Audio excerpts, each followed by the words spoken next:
अगर हम बात कर रहे थे क्लास 10th बायोलॉजी के कुछ मोस्ट इंपॉर्टेंट डायग्राम के लिए, तो क्लास 10th जो 25 तारीख को एग्जाम यानी कि कल एग्जाम होने वाला है, इसके लिए आप कौन कौन सा डायग्राम याद करके जाएंगे, समझ करके जाएंगे, उसका नाम जान लीजिए। सबसे नंबर एक पर अगर हम बात करते हैं तो सबसे नंबर एक पर आप याद कर लेंगे ह्यूमन हार्ट। ह्यूमन हार्ट ये पहले नंबर पर डायग्राम आता है। उसके बाद अगर हम बात करते हैं नंबर दो पर बात करते हैं तो आप लंग्स का डायग्राम तैयार करके जाएंगे, ठीक है, रेस्पायरेशन के लिए। उसके बाद नंबर 3 पे बात करते हैं तो 3 पे आता है किडनी। किडनी और इसी किडनी से बात करते हो तो किडनी का एक फंक्शनल यूनिट होता है नेफ्रॉन। नेफ्रॉन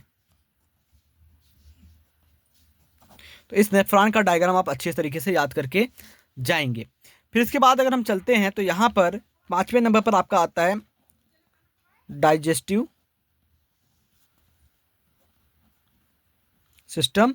और डाइजेस्टिव सिस्टम से ही रिलेटेड एक और डायग्राम की बात करते हैं तो वहां पर आप देख लेंगे 6ठे नंबर पर आपका क्या आता है। 6ठे नंबर पर आपका आता है सलाइवरी ग्लैंड।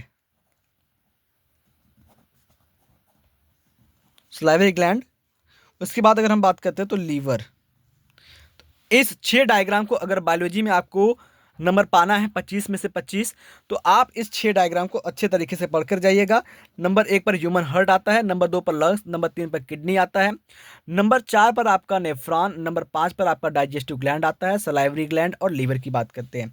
ये सारे होते हैं। और उसके बाद अगर हम बात करते हैं तो इन सारे चीज़ों की थियरी भी आप अच्छे तरीके से याद करके जाइएगा, ठीक है। तो ये सारी चीज़ें आपके एग्जाम के लिए काफ़ी ज़्यादा हेल्पफुल होंगे।